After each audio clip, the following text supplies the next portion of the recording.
ಕೂಡ ಇವತ್ತು ಚರ್ಚೆ ಆಗ್ತಾ ಇದೆ ಅಂತಂದ್ರೆ ದೆಹಲಿಯ ಹೋರಾಟದ ನಂತರ ಇರ್ತಕ್ಕಂಥ ಹೋರಾಟ ಇವತ್ತು ಗುರ್ಲಾಪುರ ಕ್ರಾಸ್ ಅಲ್ಲಿ ನಡೀತಕ್ಕಂಥದ್ದು.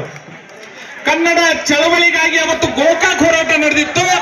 ಇವತ್ತು ಅನ್ನವನ್ನ ನೀಡ್ತಕ್ಕಂಥ ಅನ್ನದಾತರಿಗಾಗಿ ನಡೀತಕ್ಕಂಥ ಹೋರಾಟ ಎಲ್ಲಾದ್ರೂ ನಡೀತಾ ಇದೆ ಅಂತಂದ್ರೆ ಅದು ಗುರ್ಲಾಪುರ ಕ್ರಾಸ್ ನಲ್ಲಿ. ಬಹಳ ರಾಜಕಾರಣಿಗಳು ಬಹಳ ತುಚ್ಛವಾಗಿ ಹೇಳ್ತಾರೆ, ಇಲ್ಲ ರೈತರಿಗೆ ಈಗಾಗಲೇ ಕೊಡಬೇಕಾಗಿರ್ತಕ್ಕಂಥ ದರ 3,000 ಬಹಳ ಆಗಿದೆ, ಇನ್ನೆಲ್ಲಿ ಹೆಚ್ಚಿಗೆ ಕೊಡಕ್ಕಾಗತ್ತೆ ಅಂತ. ಒಂದು ಸಲ ರೈತರು ಯೋಚನೆ ಮಾಡುವಕ್ಕಿಂತ ಮಾತನಾಡ್ತಕ್ಕಂಥ ಕಾರ್ಖಾನೆಯ ಮಾಲೀಕರೇ, ಜನಪ್ರತಿನಿಧಿಗಳೇ, ನೀವೊಂದ್ಸಲ ಯೋಚನೆ ಮಾಡಿ. ನೀವು 10,000 ರೂಪಾಯಿಗಳನ್ನ ಒಂದು ತಿಂಗಳಿಗೆ ಭತ್ತೆಯನ್ನ ಪಡಿತಾ ಇದ್ರಿ. ಅವಾಗ ನಾವು ಕಬ್ಬನ್ನ ಪ್ರತಿ ಟನ್ನು ಕಬ್ಬಿಗೆ 600 ರೂಪಾಯಿ ಪಡಿತಾ ಇದ್ವಿ. ಅವತ್ತು ಡಿಎಪಿಯನ್ನ 325 ರೂಪಾಯಿಗಳಿಗೆ ಪಡಿತಾ ಇದ್ದೀವಿ. 20 ರೂಪಾಯಿಗೆ ಒಂದು ಕೂಲಿಯನ್ನ ಪಡಿತಾ ಇದ್ದೀವಿ. ಸರಿ ಇದೆ. ಇವತ್ತು ನಮಗೆ 600 ರೂಪಾಯಿನ ಕೊಡ್ರಿ, ನೀವು 10 ರೂಪಾಯಿ ಭತ್ತೆಯನ್ನ ತೆಗೆದುಕೊಡ್ರಿ. ನಿಮ್ಮ ಭತ್ತೆ ಯಾರು ಕೂಡ ಕೊಡಂತ ಕೇಳಿಲ್ಲ. ನಿಮ್ಮ ಭತ್ತೆಯನ್ನ 3 ಲಕ್ಷ ರೂಪಾಯಿಗಳಿಗೆ ಯಾವುದೇ ಸ್ಟ್ರೈಕ್ ಮಾಡಲಾರ್ದೆ ಏನು ಮಾಡಲಾರ್ದೆ ನಿಮ್ಮಲ್ಲೇ ಕಾನೂನು ನೀವೇ ಮಾಡುವವರು 3 ಲಕ್ಷ ಮಾಡಿಕೊಂಡ್ರೆ 10,000ರಿಂದ 3 ಲಕ್ಷಕ್ಕೆ ಏರ್ಕೊಂಡಿರ್ತಕ್ಕಂಥ ಜನಪ್ರತಿನಿಧಿಗಳೇ ನೀವ್ ಯಾಕೆ ಏರಿಸಿಕೊಂಡ್ರಿ? ಇವತ್ತು 600 ರೂಪಾಯಿಯನ್ನ ಕೊಡ್ತಕ್ಕಂಥ ಕಬ್ಬಿನ ಬೆಲೆ 30 ಪಟ್ಟು ಹೆಚ್ಚಾಗಬೇಕಾಯ್ತು. 12,000 ಕೊಡಬೇಕಾಗಿತ್ತು. ನೀವು ನಿಮ್ಮ ದರದ ಪ್ರಕಾರ 12,000 ಕೊಡಬೇಕಾಗಿತ್ತು. ಇವತ್ತು ಒಂದು ಕೂಲಿಯನ್ನ ಪಡ್ಕೋಬೇಕಂತಂದ್ರೆ 500, 400ರಿಂದ 500 ರೂಪಾಯಿ ಇದೆ. 20 ರೂಪಾಯಿ ಇರ್ತಕ್ಕಂಥ ಕೂಲಿ 500 ರೂಪಾಯಿಗೆ ಏರಿದೆ. 325 ರೂಪಾಯಿ ಡಿಎಪಿ ಇವತ್ತು 1600ಕ್ಕೆ ಏರಿದೆ. ಕಬ್ಬಿನ ದರ 3,000ಕ್ಕೆ ಮಾತ್ರ ಇದೆ, 5 ಪಟ್ಟು ಮಾತ್ರ ಹೆಚ್ಚಾಗಿದೆ. ನಾವು ಕೇಳ್ತಾ ಇರೋದು 500 ರೂಪಾಯಿಗಳನ್ನ ನೀವು ಪಡ್ಕೊಂಡಿರ್ತಕ್ಕಂಥದ್ದು 3 ಲಕ್ಷ ಭತ್ತೆಯನ್ನ. ಇನ್ನು ಕಾರ್ಖಾನೆಯ ಮಾಲೀಕರ ನಿಮ್ಗೆ ನಾಚಿಕೆ ಮಾನ ಮರ್ಯಾದೆ ಇದ್ರೆ ಒಂದು ಸಲ ಯೋಚನೆ ಮಾಡಿ. ರೈತರು ಕೇಳುವಕ್ಕಿಂತ ಮುಂಚೆ ದರವನ್ನ ನೀವು ನಿಗದಿ ಮಾಡಬೇಕಾಗಿತ್ತು. ನೀವು ರೈತರಿಗೆ ದರ ಹೆಚ್ಚಿಗೆ ಕೊಟ್ರೆ ನೀವು ಲುಕ್ಷಾನ್ ಆಗ್ತೀರಿ, ನಷ್ಟ ಆಗ್ತೈತೆ ಅಂತ ಹೇಳ್ತೀರಿ. ನಷ್ಟ ಆಗ್ತಕ್ಕಂಥ ಒಂದು ಕಾರ್ಖಾನೆಯನ್ನ ಸಾವಿರಾರು ಕೋಟಿ ರೂಪಾಯಿ ಸಾಲವನ್ನು ಪಡೆದು ಕಾರ್ಖಾನೆಯನ್ನ ತೆರೆದಿರ್ತಕ್ಕಂಥ ಕಾರ್ಖಾನೆ ಮಾಲೀಕರೇ ಮಾರನೇ ವರ್ಷ ಮತ್ತೊಂದು ಕಾರ್ಖಾನೆಯನ್ನ ತೆಗಿತೀರಿ. ನಿಮಗೆ ಹಣ ಎಲ್ಲಿಂದ ಬರುತ್ತೆ? ನಿಮಗೆ ಹಣ ಕೊಡ್ತಕ್ಕಂಥವ್ರು ಇಲ್ಲಿ ರೈತರು. ರೈತರ ಋಣದೊಳಗಡೆ ನೀವು ಇದ್ದೀರಿ ಹೊರತು ನಿಮ್ಮ ಋಣದೊಳಗಡೆ ನಾವಿಲ್ಲ. ಆ ದುಡಿದಿರ್ತಕ್ಕಂಥ ಅನ್ನದಾತರಿಗೆ ಬೆಲೆ ಕೊಡಬೇಕಾಗಿತ್ತು ಅಂತಂದ್ರೆ ಅವ್ರಿಗೆ ಕೇಳಿದ ದರವನ್ನ ಕೊಡ್ರಿ ಅಂತಕ್ಕಂಥದ್ದು ನಿಮ್ಗೆ ಹೇಳ್ತೀವಿ. ಈ ಜಗತ್ತಿನ ಮೇಲೆ ರೈತರ ಉತ್ಪನ್ನಗಳನ್ನ ಬಿಟ್ರೆ ಒಂದು ಸೂಜಿಯನ್ನ ತಯಾರು ಮಾಡತಕ್ಕಂಥ ಮಾಲೀಕ, ಒಂದು ಕಡ್ಡಿ ಪೆಟ್ಟಿಗೆಯನ್ನ ತಯಾರು ಮಾಡತಕ್ಕಂಥ ಒಬ್ಬ ಪುಟ್ಟ ಕಾರ್ಖಾನೆಯ ಮಾಲೀಕ, ತನ್ನ ವಸ್ತುಗಳಿಗೆ ದರ ನಿಗದಿ ಮಾಡಲಿಕ್ಕೆ ಸ್ವಾತಂತ್ರ್ಯ ಇದೆ. ವರ್ಷಾನವಿಡೀ ರೈತರಿಗೆ ಯಾವುದ ವೇಳೆ ಇಲ್ಲ, ಸಮಯ ಇಲ್ಲ, ಯಾವ ತಿಥಿ ಇಲ್ಲ, ಮತಿ ಇಲ್ಲ, ಎಲ್ಲವನ್ನೂ ಕೂಡ ಸಂಪೂರ್ಣವಾಗಿ 365 ದಿನ ರೈತ ತನ್ನ ಭೂಮಿ ಒಳಗಡೆ ಎಲ್ಲ ದೀಪಾವಳಿನೂ ಅಲ್ಲೇ ಮಾಡ್ತಾನೆ, ಭೂಮಿ ಪೂಜೆನೂ ಅಲ್ಲೇ ಮಾಡ್ತಾನೆ, ನಿಮಗೆ ದುಡಿದ ಅನ್ನ ಹಾಕ್ತಾನೆ. ಅವನು ದುಡಿದಿರ್ತಕ್ಕಂಥ ಅನ್ನಕ್ಕೆ ಬೆಳೆಗೆ ಇವತ್ತು ದರ ನಿಗದಿ ಮಾಡತಕ್ಕಂಥ ಶಕ್ತಿ ರೈತನಿಗಿಲ್ಲ ಅಂತ ಎಂತ ಪ್ರಜಾಪ್ರಭುತ್ವದೊಳಗಡೆ ನಾವು ಇದ್ದೇವೆ ಅಂತಕ್ಕಂಥದ್ದು ಕೂಡ ಒಂದ್ಸಲ ಯೋಚನೆ ಮಾಡಬೇಕಾಗತ್ತೆ. ನೀವು ಕಾರ್ಖಾನೆ ಮಾಲೀಕರು ಎಚ್ಚರ ಆಗದೆ ಹೋದ್ರೆ ನೀವೇನು ಪ್ರತಿ ವರ್ಷ ಒಂದೊಂದು ಕಾರ್ಖಾನೆಯನ್ನು ತೆಗೆದುಕೊಳ್ಳಲಿಕ್ಕೆ ಹೋಗ್ತಾ ಇದ್ದೀರೋ ಅದನ್ನ ನೀವು ಲಾಭವನ್ನು ಏನು ಗಳಿಸ್ತಾ ಇದ್ದೀರೋ ಅದನ್ನ ರೈತರಿಗೆ ನೀವು ಹಂಚದೆ ಹೋದ್ರೆ ನಿಮ್ಮ ಜುಟ್ಟು ಹಿಡಿದು ಎಳ್ಕೊಂಡ್ಬಂದು ಹೊಲಗೊಳಗಡೆ ತಡವಿ ನಾವು ಆ ಸ್ಥಾನವನ್ನ ಏರ್ಲಿಕ್ಕೆ ಏನು ಶಕ್ತಿನಿದ್ದೇವೆ ಅಂತಕ್ಕಂಥ ತಿಳ್ಕೋಬೇಕು. ಯಾಕಂತಂದ್ರೆ ಒಬ್ಬ ಸಾಮಾನ್ಯ ರೈತನ ಮಗ ಚರಣ್ ಸಿಂಗ್ ಚೌಧರಿ ಅಂತವನು ಕೂಡ ಈ ದೇಶವನ್ನ ಆಳಿರ್ತಕ್ಕಂಥ ರೈತನ ಮಗ ದೇಶವನ್ನು ಆಳವಲ್ಲ ಅಂತಕ್ಕಂಥದನ್ನು ಕೂಡ ತೋರಿಸಿರ್ತಕ್ಕಂಥದನ್ನ ನಾವು ನೆನಪಿನಲ್ಲಿ ಇದೆ ಅಂತಕ್ಕಂಥದನ್ನು ಕೂಡ ಈ ಸಂದರ್ಭದೊಳಗಡೆ ನೆನಪು ಮಾಡಬೇಕಾಗತ್ತೆ. ಅದಕ್ಕಾಗಿ ಕೇವಲ ಕಬ್ಬಿನ ಮೇಲೆ ದರವನ್ನ ನಿಗದಿ ಮಾಡಲಿಕ್ಕೆ ಸಾಧ್ಯ ಇಲ್ಲ. ನೀವು 3,500 ರೂಪಾಯಿ ಕೇವಲ ಕಬ್ಬಿಗೆ ಮಾತ್ರ ಕೊಡ್ತಾ ಇದ್ದೀರಿ. ಅದರಿಂದ ಬಾಯ್ ಪ್ರಾಡಕ್ಟ್ ಗಳನ್ನ ಇವತ್ತು ಪದೇ ಪದೇ ಹೇಳ್ತಾ ಇದ್ದೇವೆ. ಒಂದು ಕಬ್ಬ ಒಳಗಡೆ ಹೋಯ್ತು ಅಂತಂದ್ರೆ ರಸದಿಂದ ಮಾತ್ರ ನೀವು ಸಕ್ಕರೆಯನ್ನ ತೆಗಿತೀರಿ.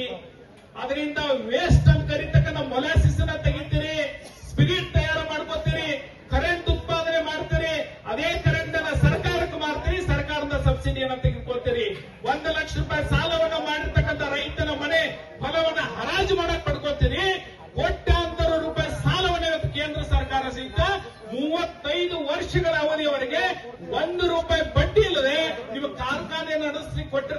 ನಿಮ್ಮ ಜೇಬುಗಳನ್ನ, ನಿಮ್ಮ ಕುಟುಂಬಗಳನ್ನ ಅಭಿವೃದ್ಧಿ ಪಡಿಸ್ಕೊಳ್ಳಕ್ಕಲ್ಲ, ನಿಮ್ಮ ಭಾಗದ ರೈತರಿಗೆ ಸ್ಪಂದನೆ ಮಾಡ್ರಿ ಅಂತೇಳಿ ಇವತ್ತು ಸರ್ಕಾರಗಳು ನಿಮಗೆ ಬಡ್ಡಿ ರಹಿತವಾಗಿರ್ತಕ್ಕಂಥ ಕೋಟ್ಯಾಂತರ ರೂಪಾಯಿ ಸಾಲಗಳನ್ನ ನೀಡ್ತಾ ಇದೆ. ಅದನ್ನ ಎಚ್ಚರ ಇಟ್ಟುಕೊಂಡು ರೈತರ ಋಣದೊಳಗಡೆ ಇದ್ದೀವಿ ಅಂತಕ್ಕಂಥದನ್ನ ಕಾರ್ಖಾನೆ ಮಾಲೀಕರು ತಿಳ್ಕೋಬೇಕಾಗುತ್ತೆ. ಇವತ್ತು ಧರ್ಮ ಬೋಧನೆಯನ್ನ ಮಾಡಬೇಕಾಗಿರ್ತಕ್ಕಂಥ ಪರಮ ಪೂಜ್ಯರು ಅನ್ನದಾತರು ಕಷ್ಟದೊಳಗಡೆ ಇದ್ದಾರಂತಂದ್ರೆ ಮಠಮಾನ್ಯದೊಳಗಡೆ ಇರೋದು ನಮ್ಮ ಧರ್ಮ ಅಲ್ಲ.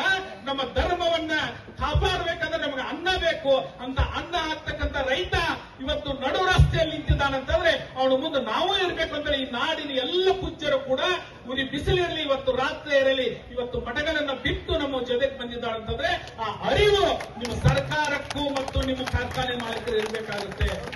ಅಪ್ಪ ಬಸವಣ್ಣನವರೊಂದು ಮಾತನ್ನು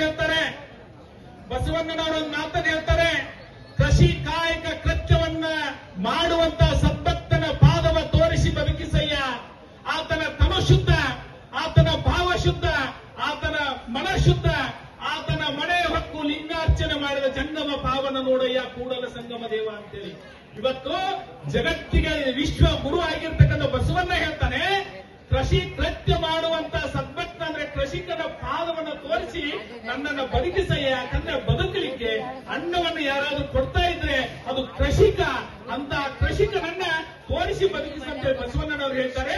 ಅವರ ಕರ್ಮ ಇವತ್ತು ರೈತರು ದುಡಿದಿರ್ತಕ್ಕಂಥ ದುಡಿಮೆಗೆ ತಕ್ಕ ಪ್ರತಿಫಲ ಸಿಗದೆ ಹೋದ್ರೆ ನೀವು ರೈತನ ಕರ್ಮ ನಿಮಗೆ ಹತ್ತುತ್ತೆ.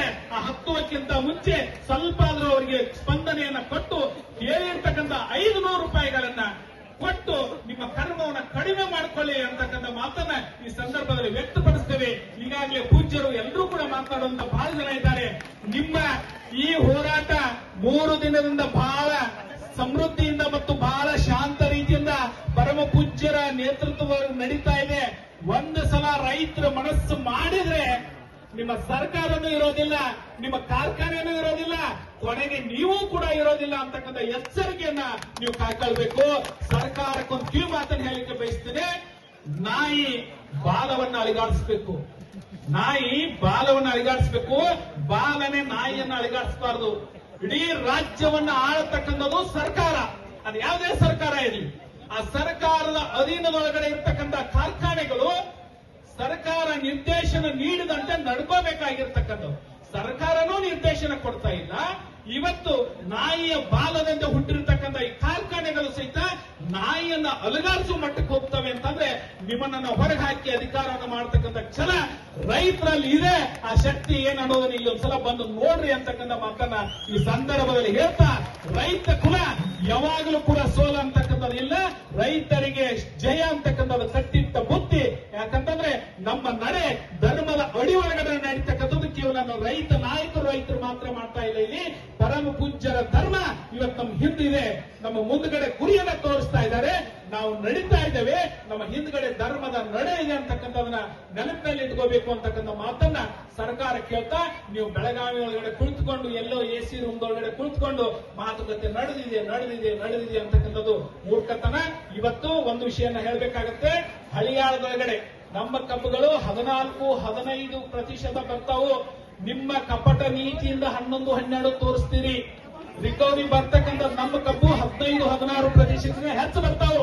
ಅದರ ಪ್ರಕಾರ ನೀವು ಕೊಡ್ಲಿಕ್ಕೆ ಹೊಂಟ್ರೆ 4200ವರೆಗೂ ಕೊಡಬೇಕಾಗತ್ತೆ. ನಿಮ್ಮ ಕಪಟ ನೀತಿಯಿಂದ ಇವತ್ತು ನಾವು ಮೋಸಕ್ಕೆ ಒಳಗಾಗ್ತಾ ಇದ್ದೀವಿ. ಯಾಕಂದ್ರೆ ರಿಕವರಿ ನಮ್ಮ ಕಡೆ ಇಲ್ಲ, ಅದು ನಿಮ್ಮ ಮೋಸಗಾರರ ಕೈ ಒಳಗಡೆ ಇವತ್ತು ರಿಕವರಿಯನ್ನು ತೆಗಿತಕ್ಕಂಥದ್ದಿದೆ.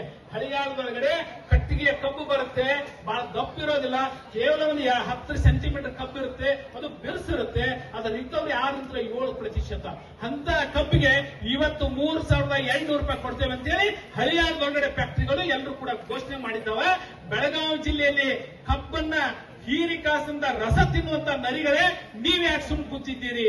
ನಿಮ್ಮಲ್ಲಿರ್ತಕ್ಕಂಥ ಅದನ್ನ ರೈತರಿಗೆ ಹಂಚ್ರಿ. ಅದನ್ನ ಯಾವುದೋ ಇಲೆಕ್ಷನ್ ಮಾಡ್ಲಿಕ್ಕೆ ತಿಂಗಳಾನುಗಂಟೆ ಹಳ್ಳಿ ಅಡ್ಡಾಡ್ತೀರಿ, ತಿಂಗಳಾನುಗಂಟೆ ರಾತ್ರಿ ಹಗಲಿ ಅನ್ನಲಾರ್ದೆ ಮನೆ ಅಡ್ಡಾಡ್ತೀರಿ, ಕೋಟಿ ಗಂಟೆ ಆಮಿಷಗಳನ್ನ ಹೊಡಿತೀರಿ.